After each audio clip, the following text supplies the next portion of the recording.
สว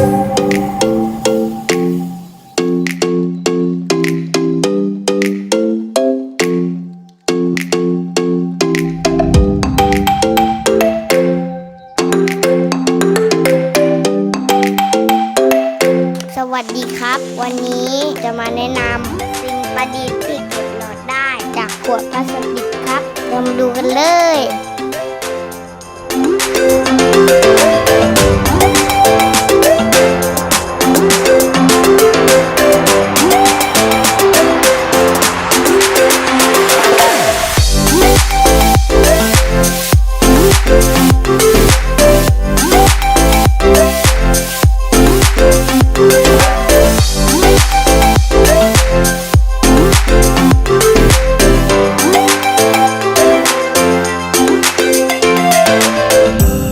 กดติดตามเพื่อเป็นกำลังใจให้ด้วยนะครับ